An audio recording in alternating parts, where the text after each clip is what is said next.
Hey, everybody, and welcome back to the sixth round post-fight show with me, Zane Simon, and my co-host, Dane Fox, back here today talking about this UFC fight card that just went down in Norfolk, Virginia.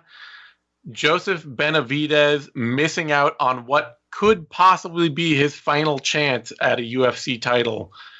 And unfortunately, the UFC missing out on crowning a champion in the process at all, since Deiveson Figueiredo failed to make weight and then absolutely clubbed Joe B unconscious. Yeah, I usually try to avoid rooting for a particular fighter, try to stay as neutral as possible. But in this case, it was impossible not to be rooting for Joe B, not just because he's been around forever and he's such a likable dude, but for the sake of the division, I wanted a champion crowned. I mean, I feel like, I don't know, I kind of feel like it's on me to nip that narrative in the bud a little, just because Joseph Benavidez, like, whether the division lives or dies is not on anything Joseph Benavidez can do. Like, had he won this belt and won the title, that is no guarantee in any way, shape, or form that the UFC keeps the division around. Now that he didn't, and the UFC has no tech champion at 125 pounds, is there a good chance they just scuttle the whole thing and fire everyone? Yeah, maybe, but that's not on him. Like, we can't lay that on him. He has no negotiating power there. There's nothing in the world that Benavidez can do to say you have to keep this division around because of Agreed. Totally agreed. It's not on Benavidez. If I'm not going to say it's anybody in particular's fault, but if there is somebody who needs to, that is going to have the finger pointed at them, it's Figueiredo because he missed weight. I mean, White and fans will absolutely blame Figueiredo for this mess, and Figueiredo has only himself to blame. Yes, for being the target of that derision.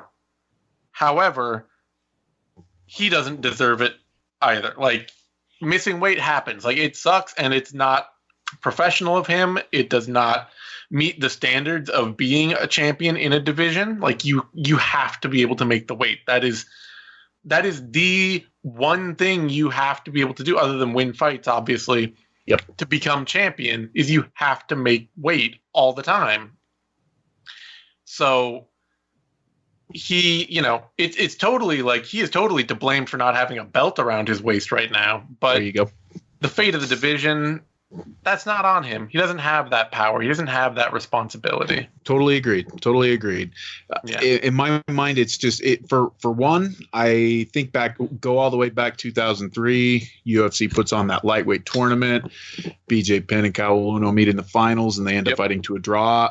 And there's no champion. And what was the approach that they took at that time? They're like, you know what? This is just too big of a headache. Just go away. Yeah. And I get the feeling that they might do the same thing with the flyweights here. And that would be a shame. I mean, you were watching the fight. You heard the crowd reaction to the action that was going on in the cage. Yeah.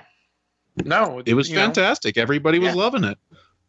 No, it's a great division. I love watching it. I understand what some of the complaints are out there about it, but I am always fascinated by flyweight fights, and I would love to see it keep going. But I also know that, it seems like from minute one, I think I get the feeling that bringing flyweights into the UFC was never Dana White's idea.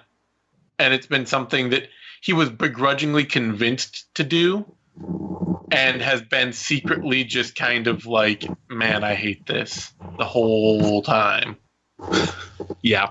I absolutely get that feeling. It's what you heard from Demetrius Johnson, Eventually his take on it was very much like, Dana White's been threatening to kill this division for my entire title reign. Like, I think it's been something that the UFC has never seemed invested in. They've never seemed like they worked very hard at it. And yeah, they might absolutely wash their hands of it, but that sucks for me. I like fighters getting more opportunities. I like seeing more fighters have a home and seeing more fighters get a chance to compete.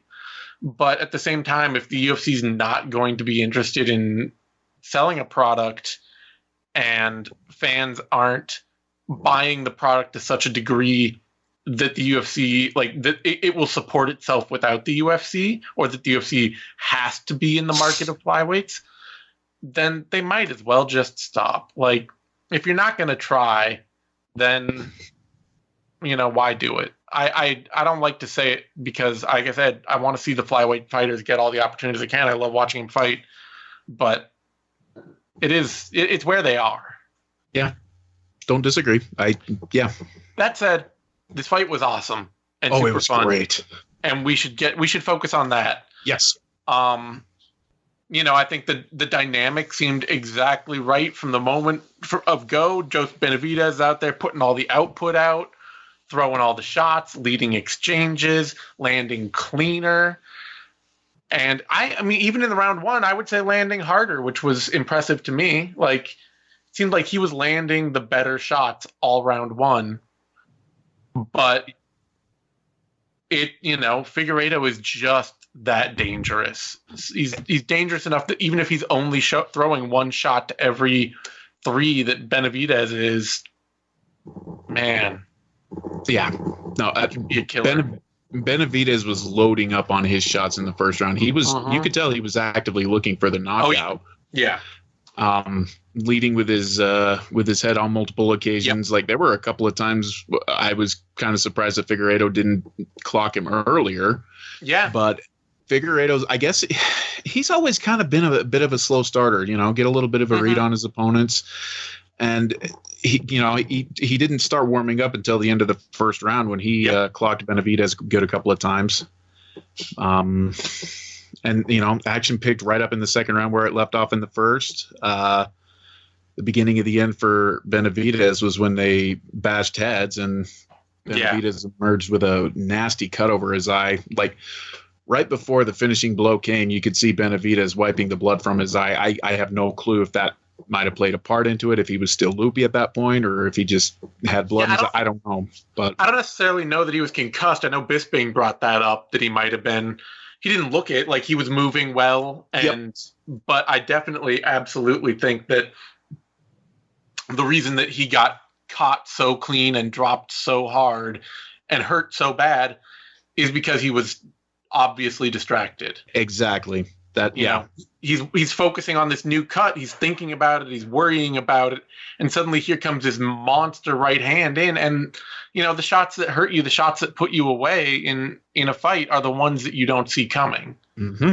And that shot absolutely wrecked him. And unfortunately, too, for Benavidez, like, you want to be like, oh, well, the result of an illegal clash of heads. There should be some allowance made for that, argument to make.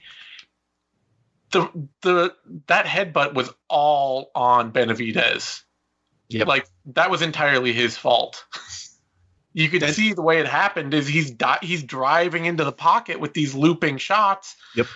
Just leading aggressively, and Figueiredo stands his ground, and Benavidez drives his forehead right into Figueiredo's head. I mean, the fact that it's on the upper, like, top corner of Benavidez's head, like, he had to be driving that up into Figueiredo for it to happen. Mm-hmm. So Benavidez was entirely it kind of feels like he was entirely responsible for his own downfall there. Yeah. I mean, he looked a little bit more anxious than what he had in his previous three fights. Like, I know that he had talked about that, my career's not going to be unfulfilled if I don't win the title or anything like that. But yeah, you could hear him. I mean, I wish they hadn't given him the mic after the fight, but after the mic, you could tell how much this meant to him. Exactly. He was heartbroken, and it very well could be the last time that he gets an opportunity at it. Yeah, I mean, it might be that there's no division for him to even fight in. Like we already talked about. Yep. Still, fun fight, great way to close the card. If all the other X factors weren't in play, like, it feels so bittersweet that it was like, man, that was a cool fight, fantastic finish. Figueiredo is so dangerous. I can't wait to see him fight again. But I don't even know, is he going to have to move to bantamweight? Is, like, is this Joe B? Is this the last time we see Joe B in the UFC? Are they just going to shutter that division? You don't know. Oh. And that kind of sucks. There's a definite pall over the event. So coming out of a great fight. With that in mind, though, like if they decide to keep it running and they decide to try another opportunity to crown a champion, what does Zane Simon say that they should do? In terms of matchmaking? Yes. I mean, do you put Benavidez and Figueiredo back in there? Do you put Figueiredo back in there, or just Benavidez, or what? I think you got to go with if, and this is not like a thrilling result, but there is no thrilling result. I would love to see Figueiredo fight Henry Cejudo. That feels like the obvious fight to make. Like, that is the dream fight to make. I agree. But Henry Cejudo has a whole division full of challengers he's not fighting. Maybe this is a good way for him to keep avoiding them. Maybe this is a way to really lean into his internet troll personality and just keep avoiding the obvious fight for the fight that makes no sense but would be super fun, because obviously the ultimate closure fight for flyweight would be Cejudo versus Figueiredo right now.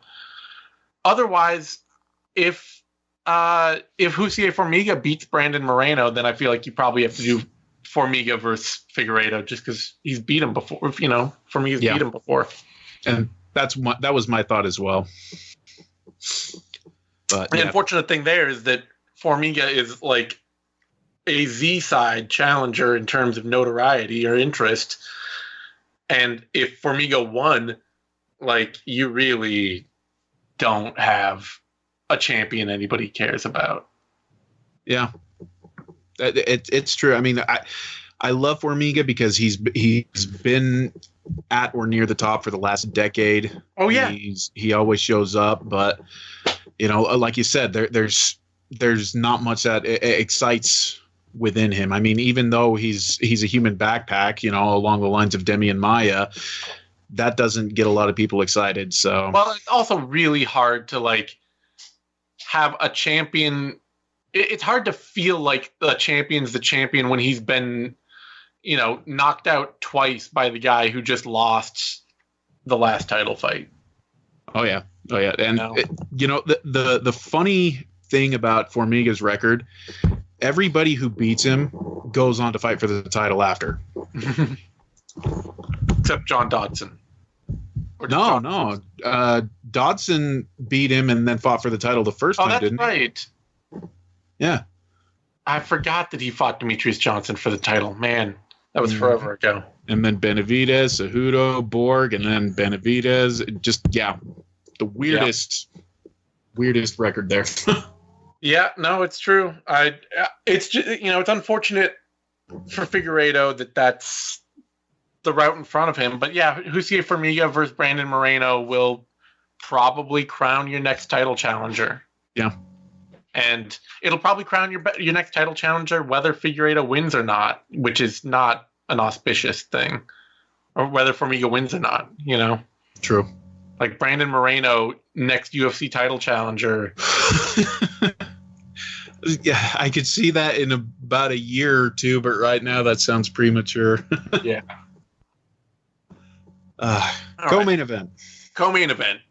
Felicia Spencer beat Zarah Fairn in exactly the fashion that was pretty predictable. She would clinches up, trips her, takes her back, just starts pounding on her. I guess she didn't get the submission, so that was a little new. And she was even kind of pumping up her more violent approach to this fight. And it probably wins her a fight at Amanda Nunes, just because she already beat Megan Anderson. So it would be, Anderson had the prettier win, but it wouldn't really make any sense to give Anderson the shot over Spencer. I saw someone arguing that Anderson was the more likely title challenger because she's way more popular. She has a lot more Twitter followers, a lot more Instagram followers, all that. But there's nothing in that to prove that she's any kind of pay-per-view draw, or that either woman is any kind of pay-per-view draw. Yeah, The type of people that are into Megan Anderson are the type of people that the UFC already has. Yeah, exactly. You know? Yeah, they're going to get those same people whether they put Spencer or Anderson into the position. Yep. So I got to think that, especially in the co-main event and all that, like if they wanted Megan Anderson to get that title shot, she would have been in Felicia Spencer's position. Yep. So, and I think that Spencer's a more interesting challenge anyway. She definitely has the potential to be, just because we've seen Nunes taken down and submitted and worn out before. Yep. We haven't seen her get outstruck by another kickboxer. Mm-hmm.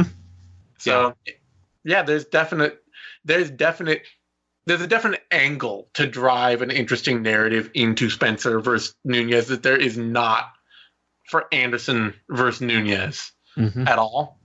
I still wouldn't give either women a snowball's chance in hell, but this is apparently the fight the UFC is dedicated to making, so I guess they might as well make it. Yeah, and Nunes didn't do them any favors when she just said, they both looked impressive. I'll let them decide. Yeah. I think they should go the Master Blaster route and just put Felicia Spencer on Megan Anderson's shoulders. Or are we going to try a triple threat match like WWE style? Yeah.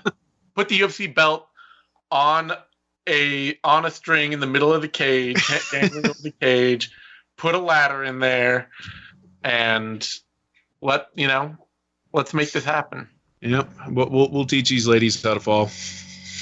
All right, that brings us to a light heavyweight fight, and the way off the rails point of controversy for the bout.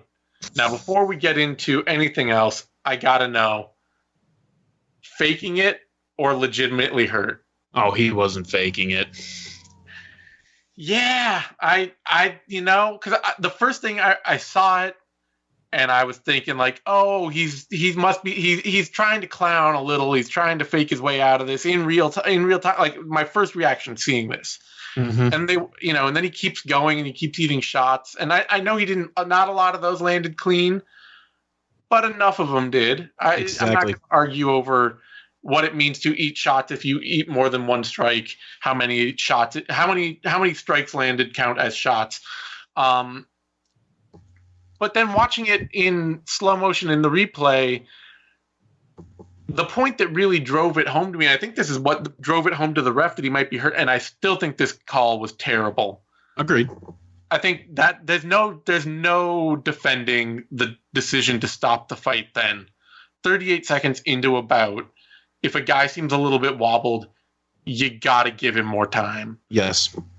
But the point that drove it home, that made me think he was hurt and that he wasn't clowning, and that I think made the referee give the decision that he had to step in, was when Cutelaba ate that last 1-2 and he was looking over at the ref afterward as he was wobbling. And if he was faking it and he wasn't making eye contact with his opponent, then that was just a stupid decision on his part. Agreed. Because the ref saw that and he's like, oh, he's no longer capable of intelligently defending himself if he's not watching his opponent. And I'm going to step in and stop it. And it was still a terrible hair trigger decision. The referee was obviously jumpy. I've heard from refs talk about it's just as important for refs to settle down and work their way into a fight as it is fighters. You often start out really amped up and jittery. And that's what happened here. But I can also, Cutelaba either made a terrible decision or he was getting clocked. And either way, the ref was way too trigger happy on it. But it sucked, and it cost us what was looking like a really cool, suddenly bad blood fight. I had no clue that these guys didn't like each other until they're standing in the octagon and almost fighting each other before the bell even goes. Yeah. I mean, I can't remember who it was. I saw it pointed out on Twitter that maybe we shouldn't be that mad about the early stoppage because Cutelaba could have gotten himself DQ'd simply by pulling the shenanigans. I saw that, but no. But no, I agree 100%. I understand where Kevin McDonald was coming from, because Cutelaba clearly was rattled. He was rocked. He was playing the stanky leg a little bit there, but he also was intelligently defending himself in the sense that, okay, that guy's right there, I need to swing back at him. Yeah. It was a reckless punch, but anybody who's seen Cutelaba fight knows that he doesn't know how to throw anything other than a reckless punch. The guy throws everything with full power, so that wasn't uncharacteristic of him at all. No.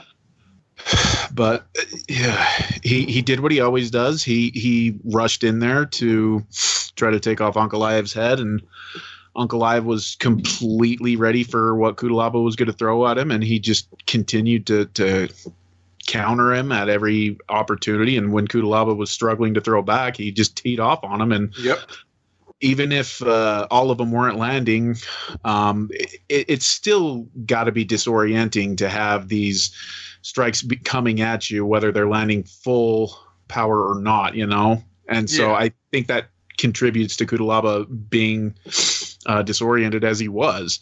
So bad call on the referee. It robbed us of a justified finish of what was shaping out to be a fantastic fight. Even if that fight was only going to last another 15 seconds, you know, we wanted that proper finish, and we didn't get it. They really should just turn around and book it for UFC 248.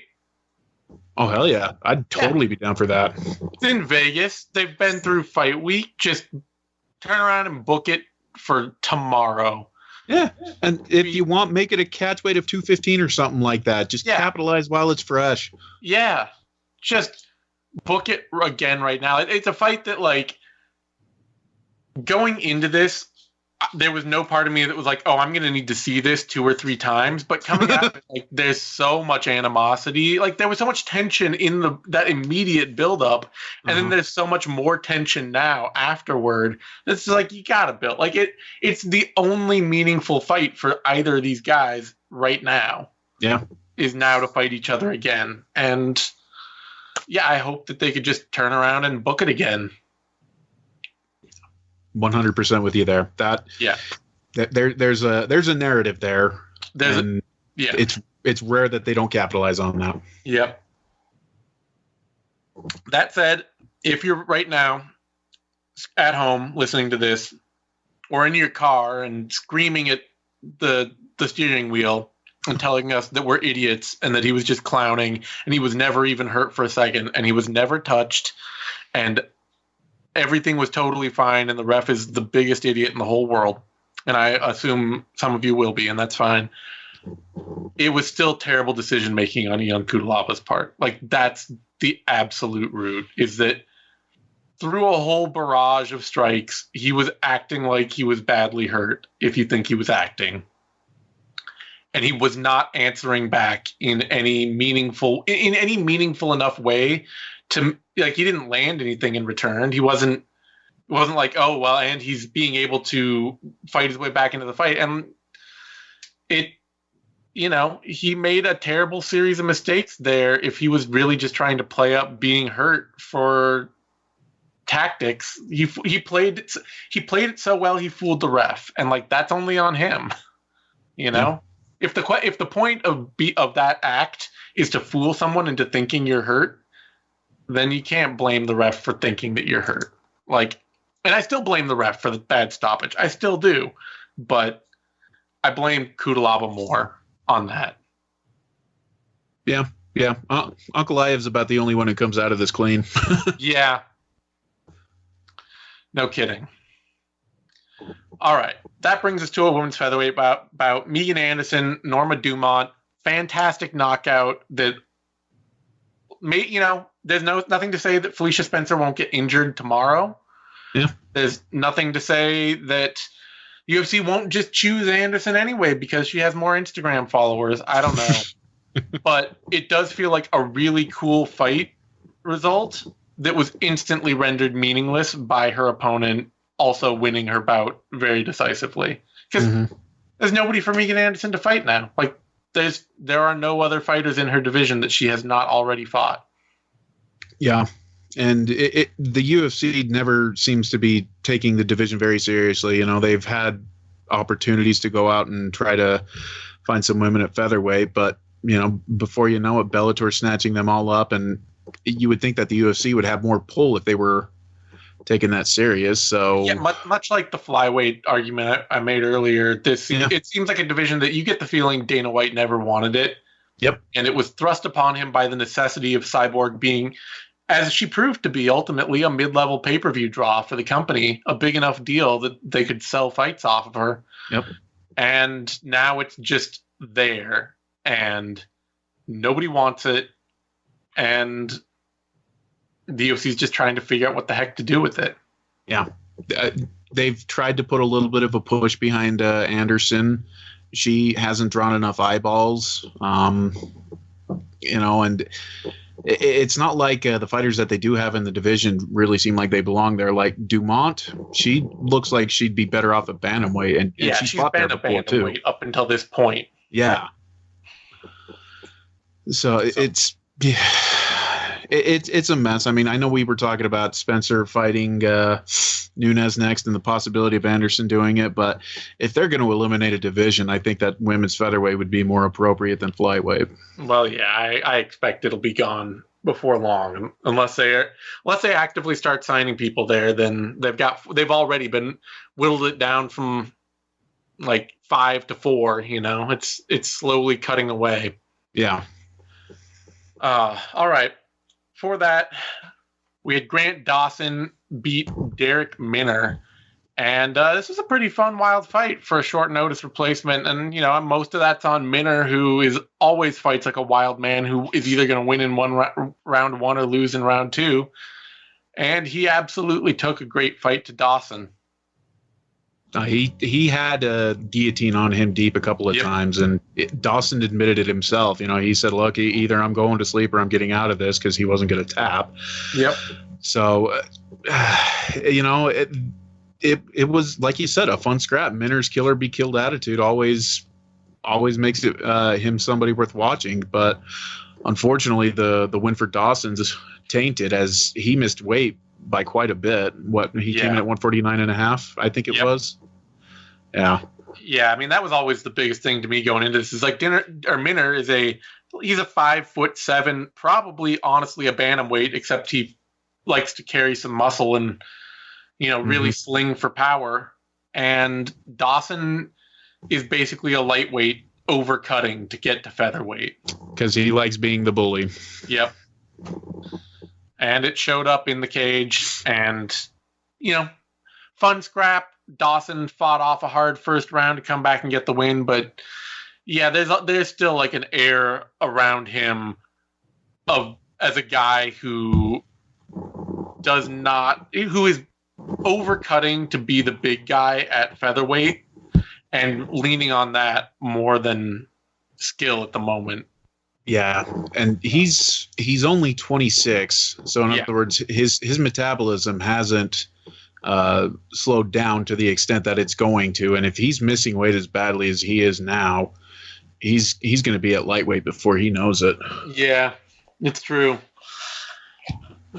Featured prelim before that, bantamweight fight, Kyler Phillips beat Gabriel Silva, and what does a man have to do to get a 10-8 in this town? Like, I gave Kyler Phillips 2 10-8 rounds in that fight willfully. I realize there are people who can argue that, oh, well, you know, he didn't knock him down or something, so he mostly controlled him in the last 2 rounds. Unless he get a knockdown. Yeah. But he outlanded him 90-30. He outlanded him 2-1 in every single round of that fight. At least he outlanded him 6-1 in the final round. Yep, that was the one I gave a 10-8. I gave him a 10-8 round one because every time Silva threw a punch, he literally got clubbed by 2 much harder shots. I was teetering, which rocked him bad. Yeah, I was teetering in round one. I narrowly just gave it a 10-9 because Silva did land some solid shots himself there. But arguable. There's an argument about round one. Yeah, but totally agreed. Yeah. But Yeah, I agree with you. That last round I thought was a pretty clear 10-8. Phillips just completely dominated Silva positionally. He was landing solid strikes on the ground as well. I know it wasn't round 3, but those hammer fists at the end of round 2, damn, those were impressive. Ooh. Yeah. I liked Phillips coming into this bout. Thought he was a nice prospect, but man, I'm that much more excited about him after this fight. He really put on a hell of a show. He won fight of the night for it too, which is great because that means they both got paid, and I am really happy to see Gabriel Silva get paid off of that because he took a year or two off his life. Yeah, no, that was bad. It's not just that Phillips outlanded him, but he was landing heavy shots. Phillips has some serious power in him. Yeah, no, it was a super fun fight. Great introduction to the division for Kyler Phillips. I was kind of wondering, like, the way he's fought on the regionals, he's always been this flashy, fun striker. He's got some power at range, but it was always like, man, this dude pours so much into round 1. And then I've seen him look really tired after that. Is that what's going to happen here? But he looked great. Like, this was just a really fantastic start to finish performance from him, dominant all the way through. Mm-hmm. Really excited to see what he can do after that. And of course, this being bantamweight, there are exciting fights for him every single step of the way. Oh yeah, no, I mean we always talk about what a Shark Tank that a lightweight and welterweight is. You know, bantamweight, it just keeps getting all these youngsters that jump into the division that it's getting to be just as deep as those divisions. Yeah, I mean, like, he could come out and he could fight, Benito Lopez or Said Nurmagomedov right away. God.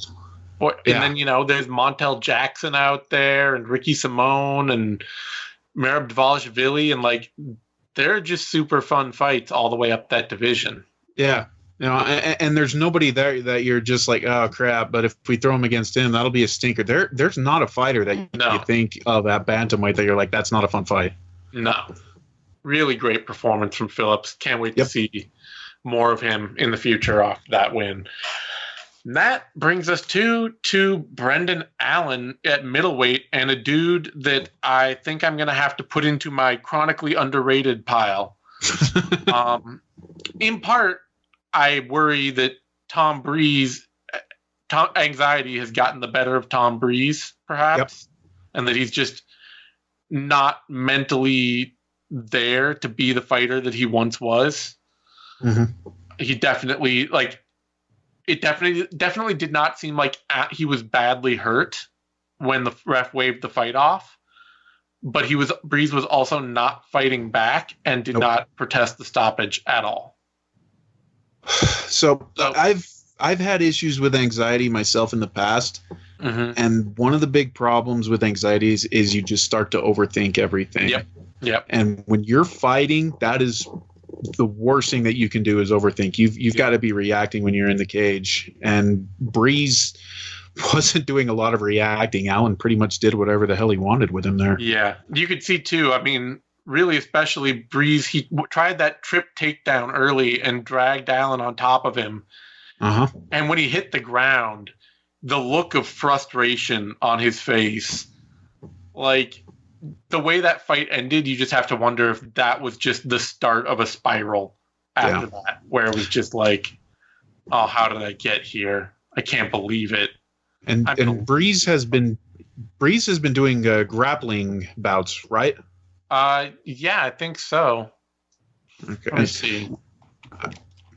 Because if I remember correctly, he has. And sometimes, like if you've been doing a lot of grappling, it can take you a little bit to adjust back to MMA because you're not getting punched. Andy Clamp and Lee Chadwick last year in two grappling bouts at Grapple Fest 6 and 7. Okay. Because I mean, when he was dragging Allen on top of him, I'm like, I know that you're good on the ground, buddy, but I don't think you're that good. I mean, I thought we graduated from that about a decade ago. It was not what he wanted to do. It was supposed to be he was supposed to be on top, and the frustration when he flubbed it was pretty obvious. But kudos to Allen, though. Kudos to Allen. Yeah. I mean, we're just saying basically that it looks like the anxiety is getting the best of Breeze, but Allen went out and did what he was supposed to do. He was aggressive. It looks good, and the kid's only 24.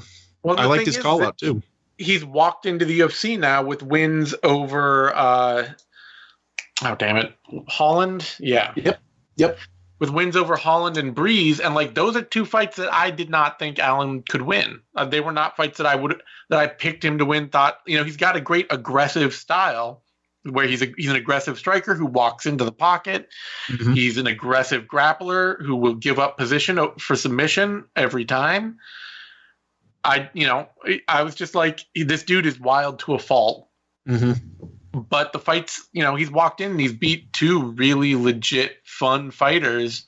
And now I'm just like, I don't know, throw Allen at whatever fight outside the top 15 you can find, He wants Trevin Giles. And honestly, I'm okay with that because wins over Holland and Breeze, I could see kind of fast tracking him a little bit, and the UFC's always happy to do that. I actually think he should just be fast tracked more. Like Trevin Giles, I realized Trevin Giles beat him in the past, but that doesn't really excite me at all. Like there's a fight coming up between Karl Roberson and Mahmoud Muradov. I would love to see Brendan Allen fight the winner of that fight. Okay. No, I thinking about that. No, that does make a lot of sense because it's not like either Roberson or Muradov are anywhere near their peak form either. So no, throwing a couple of up and comers, that makes a lot of sense to me. And they're both high work rate strikers. Like Giles, when Giles can be good, he's got some great things to his game, but he'll kind of drift through a fight sometimes. It's just not a fight that it's not a call out that thrills me. I'm always interested to see how Giles performs, but I'm also just kind of waiting for Giles to overperform.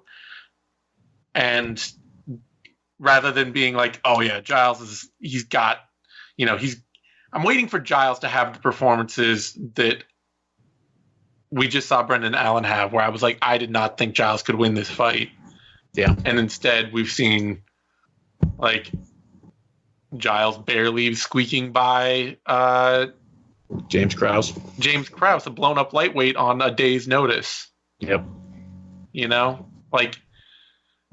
And I realize that I realize that makes me sound dumb because I also think that Giles deserved a much more lopsided scorecard than he got out of that fight. But it was also one of those things where I also would not have been at all upset had he gotten a draw out of it. Yeah. It's like, yeah, Giles might have, for me, there's potential for the amount of damage he was doing to Krause. He might have won every round, but there's also the potential that he might have lost 2 rounds and won 10-8. And it's just whatever. That's neither here nor there. The point is, we spent a lot more time on Trevin Giles than we should. Yeah. Point is, I want to see Brendan Allen in really fun action middleweight fights, like all out scraps. He's got the style for it, so yeah. Yeah. Speaking of all-out scraps, excuse me, all-out snoozers. Yeah, I was gonna say let's just skip Marcin Tybura, Sergey Spivak. Tybura won. He out-grappled Spivak pretty easily when Spivak led him, and Spivak really led him for most of the fight. So yeah. That's kind of it. I mean, Spivak's victory over Tuivasa, in retrospect, we can all see what a terrible matchup he was for Tuivasa. He took advantage of that, and he got fast-tracked. I remember a number of months ago, you were talking about heavyweights that are looking to move up. They should have been calling out Spivak. Tybura was the lucky one to get the opportunity, and he's back on the right track. Yep.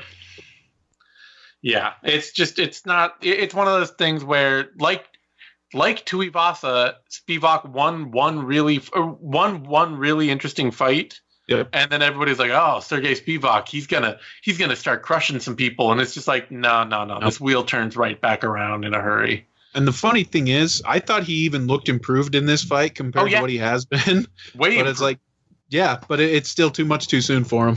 Yeah, he doesn't. The big problem for him is that he's got one of the key parts you need to be a good heavyweight, which is the durability. Yes. He does not have the other part, which is power. Yeah. He does not have any power. Yeah. And he doesn't have any physicality either. So it's really just, he's a big guy that can take some punishment and stay in the fight. And against Tuivasa, that was enough to gas Tuivasa out entirely. Mm-hmm. But against Tybura, that was just enough for Tybura to just slowly win the fight. Well, Tybura is far from a complete heavyweight, but one of his biggest strengths is his gas tank, and Spivak had no chance of tiring Tybura out. Yeah. All right. That's more time than I wanted to spend on that. That brings us to a lightweight bout. Luis Pena, Steve Garcia. And I took a little heat on Twitter from somebody over this, but this was kind of an embarrassing win for Pena. There were a lot of things I liked about it. Like he had purely dominant position on Steve Garcia for the entire fight. Pretty much. And striking stats in that fight, Steve Garcia landed 98 strikes to Pena's 58, and Pena only landed 27 significant strikes to Garcia's 21. And they're both credited with one sub attempt. Yeah, I can see what you mean by that. I can see what you mean. He let Garcia, while winning, clearly, 30-27, no question, totally a win for Luis Pena. While winning in dominant position the whole way, he let Steve Garcia outwork him. Totally. And even he after the fight, Michael Bisping's out there like, oh, yeah, that's a great performance. You should be proud. And Luis Pena's like, no, it was terrible. What are you talking about? Yeah. It was one of those things that, Luis Pena has all this talent, and it really just feels like he can outperform the performances he puts on. No, I 100% agree with that. I totally agree with that. But the difference is that he was totally getting outworked on the feet in the first round. Garcia was charging at him, and Pena, he still doesn't fully know how to use his frame yet. Yeah. So the reason why I said I'm not as down on his performance as you are, and I get what you're saying. I think that is a totally valid argument, but he recognized he was losing on the feet, so he just said, okay, let's get him down, let's control him, and I can win the fight where I'm strongest that way. Okay. Now he almost screwed that up by trying that flying knee at the beginning of the third round. I'm like, dude, no, just what are you doing? You're the one fighting the controlled fight. Keep it that way. Yep. And he damn near walked into that. No, he did walk into that triangle, and he escaped from it. Oh. So that to me is what was more embarrassing from his fight. I mean, Garcia's strikes that he was throwing were completely wild. He was, just throwing Hail Marys, hoping that he could clock Pena with something completely unexpected, but they weren't doing any serious damage. So, I mean, like you said, it's a 30-27 win, but Garcia clearly, he won the crowd over for sure. Yeah. The thing is just if you're going to be in that kind of a dominant position for that long, especially against somebody who's cut down to bantamweight before, you gotta be able to dominate that fight, Yeah. And he didn't. Not even just statistically, watching it, Pena clearly won it, but he did not dominate it. And he had a position that most fighters are trying for. Will work really, really hard to get because it guarantees that kind of domination. Yeah. Yeah. No, he could have done more. In retrospect, I didn't even realize he could have done more. I don't want to make this about just about me being oh well, I'm armchair quarterbacking my disappointment into him. He was disappointed after that. No, he was, but yeah, I mean, I didn't even pay attention to the total strikes until you said that, and you said that Garcia had him by about 40. When you think about it. Yeah, when you think about it, there's no good excuse for Pena to have the superior positions that he did and not be landing more strikes. I mean, just even those annoying ones to the side of the head, to potentially loosen up Garcia's grip so that he might have been able to sink in an RNC or something like that. Yeah, but that really wasn't there. he's really had this bad habit of just kind of drifting through fights, win or lose, and I don't know. Like, I'm waiting for him to turn it up, and this was a solid win. He got as he said, you got in the UFC, you've got to get the wins. I got to get paid. I got to keep my record. But he had a great opportunity to really dominate, and it wasn't that. Very true. That brings us to a featherweight bout. Jordan Griffin, TJ Brown, and what a damn sub for Griffin. Man. That guy's got a hell of a squeeze. I mean, damn, I was with the commentators. I thought that Brown was just kind of waiting it out, and I'm like, okay, whatever. And then the referee's pushing him off, and Brown's asleep. It was like, oh, damn. Holy crap. How did he do that? Yeah, I mean, that is a position. The position Griffin had is one that seems like it's much more likely to get you Von Flood than it is to get you a submission. Mm-hmm. And like I could see the way he did it. I was, looking at it as he did it, and he basically had his arm locked around Brown's head, and then he was using his other arm to push his fist into the carotid artery on the other side. So that he was into the artery on the other side. So he was getting both arteries, even without any body pressure. And it was just pure freaky voodoo magic. I don't, I'm happy to see it though, because Brown was winning the fight undoubtedly. Oh yeah. And Griffin was on his way to being 0-3, and he could have gotten cut. And damn it, I like watching Jordan Griffin. He's fun. Jordan Griffin is a ton of fun. He's an absolute wild man. He will let his opponent take whatever fight they want to him, which we saw happen here. Brown just hitting every single takedown he could ever want. But he's incredibly hard to knock out. He's incredibly hard to submit. And he will fight all the way through. And, man, Brown is going to be kicking himself for months after this. Yeah. I walk out of that fight thinking he's the better fighter, because he was winning up to that point. He was winning till he wasn't. Yeah. But yeah, I mean, at the same time, I can't blame him, because if I was in that position, I'd be thinking I was okay too. Yeah. It's a super crafty choke. I think I saw people calling it a Marcelo teen. So just really, really fun. Great win for Griffin. I'm glad it keeps him in the UFC. Dude's always a party, and I'm looking forward to his next fight, because that was cool. Oh, yeah. Always looking forward to a Jordan Griffin fight. Yep. That brings us to a featherweight bout. Spike Carlisle, Elon Cruz, and talk about funky finishes. That elbow Carlisle crushed Cruz with was wild. That was really, and I know Cruz's team, his manager went on Twitter right afterward and was like, "We are going to contest it." That's a 12-6 elbow to the back of the head. Watching the replays, it is 11-5 right to the ear. Mm-hmm. Commissions, they're fickle. If they decide that was actually an illegal blow, this win may not stand for Carlisle, but I think it was just a really cool, perfectly applied technique. Yeah, I mean, I can see the argument that it might have been to the back of the head, or I should say some of the later strikes to the back of the head. Mm-hmm. He did land a bunch of those, and I think that would be a better chance of getting it overturned. But either way, I don't think it's happening. And no, the general rule on commissions is that they stick by the decisions that the referee made, because it's a lot more difficult to get new referees than it is to get new fighters. Yep.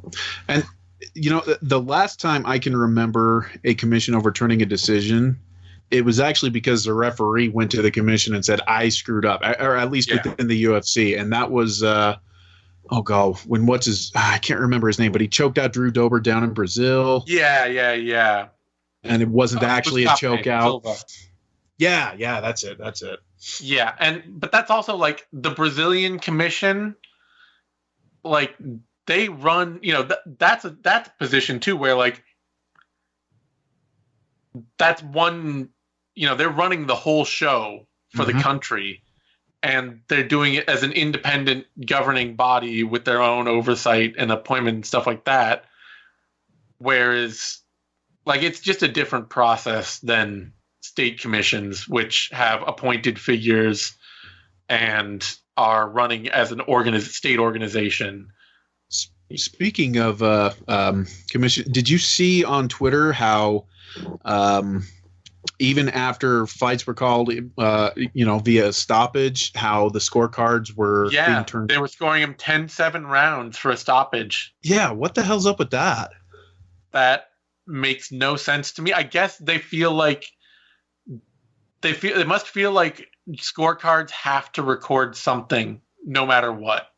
And so they've decided that a 10-9 is a normal round, a 10-8 is a dominant round, and a 10-7 is a stoppage. Okay, so what? If you get 2 10-8s and then you get finished in the third round, does that mean you win? I mean, yeah, like it's nonsense. It's just they're doing what the reality of the 10-point must system creates, which is that the 10-point must system isn't actually it's not actually like math per se, so much as it's just stand-ins for different for different types of scores. And if you get enough of the right types of scores, you win. And like it's the kind of thing where I realize I'm sounding stupid because obviously there's math to it. They're adding them all together to get a 30-27 or a 29-28 or all that. I get what you're saying there, though. I mean, it's the idea with boxing, like a knockdown is an automatic 10-8, and then there's another knock. Yeah, I get it. Like you're just giving a designation to what this score has to mean. This score has to mean a specific thing, and when a specific thing happens, you award this score. And then those scores get added together to produce a result. But it's a level of gamesmanship that's totally unnecessary. But I guess it's something they're doing. And that brings us finally to a welterweight bout. Shawn Brady, Ismail Nardiev, as anticipated, probably the most technical, pretty much the most technical fight on the card outside the main event. Yeah, I would agree with that. In terms of what both parties produced. But really impressive performance to me from Brady, who, everybody was kind of thinking like, oh, Nardiev is going to outland him from range, crack him with the 1-2s and the kicks, and then we'll have the wrestling to follow up on that and out-wrestle him. And it was Brady who just turned out, he was getting hit a few times at range and he was getting outboxed at range backing up. Yeah. But he was the one who turned to his wrestling and just totally outworked Nardiev. Nardiev is kind of like Jekyll and Hyde. Yeah. He's got those 2 impressive wins. He snaps Michel Pereira's 8-fight win streak in his debut, and then he beat C.R. Bahadurzada in his last fight before this one. Those were impressive wins. Then he gets completely controlled by Rencounter, and then in this fight, he won the Nardiev. I had winning the first round. It was a close round, but I had him winning it. Yep. And then he just got completely controlled by Brady on the ground this time around, and that kind of caught me by surprise because I was like, okay, I'm assuming he just has problems with guys that are bigger and stronger than him because Rencounter's a beast. And Brady's relatively small for welterweight, but just Nardiev has crappy defensive wrestling. He thinks that he can scramble out of anything. Yep. And it totally cost him. Yep. It's just bad instincts. It's bad wrestling instincts that he's been able to athlete through, and he's been able to make work when he's been the bigger guy. Yeah. And even though he was a little bigger than Brady, Brady's pretty bricked up, and Brady just had a better technical wrestling, a good enough technical wrestling game to stifle him all the way through. So totally focused on positioning because he kept Nardiev down. Yeah. All credit to Brady there for turning in a really good wrestling performance. And, I realize like he kind of, he doesn't have the best range game. He will work behind a jab. and kicks when he can, but because he's a smaller welterweight, his range game has kind of vanished in the UFC. But he's got a really educated lead left hand still. And even when they were standing, he made that count over and over again on Nardiev. Yeah. Lunging in with lead left hooks and landing them really well. And I'm, coupled with that kind of wrestling game he showed tonight, I'm real interested to see what he can do. Oh yeah, I'll be the first to admit I totally underrated him coming into the UFC. Like, I could have seen. I think I actually picked Court McGee to beat him when he came in, even though at this point it's largely the corpse of Court McGee. Love the guy, but but yeah. Now Brady, he's legit. I underestimated him. Yeah, he's got a tight game. He's tough. He's not the best defensive kickboxer, but he's got some strong offense he's working on. And he's married it to a good grappling and wrestling game. Yeah. If you can't put him out, he's going to be able to put together some fun fights in the UFC. Be interesting to see what they do with him next. Yeah. All right. Well, on that note, we get back up to the top here, and yeah, it's still so bittersweet because I'm still I've got the adrenaline flowing from that big, the Deiveson Figueiredo TKO there.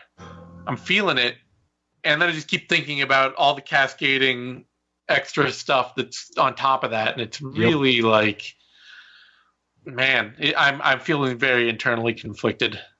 Yeah, we brought this all up. Great performance from Figueiredo and great performance from Benavidez on that as well. It was a hell of a fight, and it's not that I necessarily wanted to see Figueiredo win. I just wanted a champion crowned more than or I didn't want to see him lose. I wanted to see a champion crowned. There we go. Yeah, I got that right. Yeah, not going to happen. Hopefully the UFC just continues slow building the flyweight division and treating it like the redheaded stepchild as they have for so long. I mean, I would love for them to actually grow it and promote it, but let's be real. We can hope for the realistic and hope that they just continue ignoring it and also having it. And performances? Yeah, Jordan Griffin and Megan Anderson walking out with an extra $50K each, so solid from them. Well deserved. Yeah, happy for them. And of course, obviously, fight of the night going to Phillips Silva, which was an absolute banger. So, yes. Overall, a weird card. Yeah. The notable storylines from this card are bad weirdness. The actual performances themselves were largely pretty fun. Yeah, because the focus was on flyweight, a division they're looking at getting rid of, and women's featherweight, another division that it looks like they're considering getting rid of. And then you throw on the craziness of Kudalaba and Ankalaev on top of it, and it's a funky card. It is. But we're going to wrap things up. And on that funky note, you can find me over on Twitter at Zane Simon and Dane over on Twitter at Dane Fox. Join us next time for UFC 248, Adesanya vs. Romero, going down in Las Vegas, Nevada. Thanks, everyone, and see you then.